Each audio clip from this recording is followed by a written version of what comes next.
Hello guys, welcome back to my YouTube channel. In today's video, I'm going to show you how to fix a suspended Google business profile. So when you get the message, it will commonly look like something like this, where your business is no longer visible to customers and the access has been suspended because of the guidelines haven't been followed. So you've gone against some sort of policy or violated some sort of guideline that Google has in place to make sure their business profiles are accurate and safe for the customers.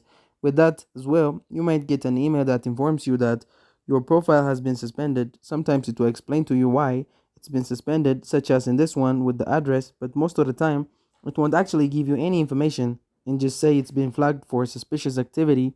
So to go about actually amending the situation and making sure that your business profile is correct, what you want to do is first go ahead and go to the support page, such as the one here, which will be linked down below. From here, you can first of all review the business profile guidelines, which be on this page here, and you'll be able to see what actually fits you within those guidelines and what your business could be violating.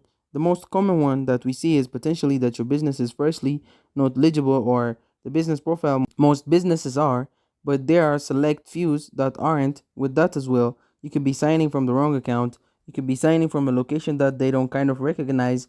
But the most common one that we do see comes down to the actual business information being inaccurate. Or first of all, you want to have the accurate name for your business, how it should appear and what's on the front of the store if you have a brick and mortar store, or how your customers know it if it's a digital business. So you don't want to put in keywords or stuff any keywords into the name itself to try and get to know more local SEO, because you'll be violating the guidelines and someone can report you for that, which will make suspicious activity pop up on your account. With that as well, if you have a virtual address, or you have an address that is sort of used by multiple other locations, that could also flag some issues with your account if they see that's kind of being manipulated in a way that doesn't follow the strict outlines that they have in place here.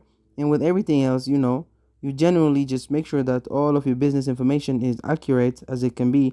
And once you have gone through all of the different things on the guideline page, here you can go ahead, sign back into your profile, make sure that everything is edited and up to date, and then you can go ahead and ask for reinstatement using their Google Business Profile form. And that's it. Thank you guys for watching this video. If this video was helpful, don't forget to like and subscribe to my YouTube channel.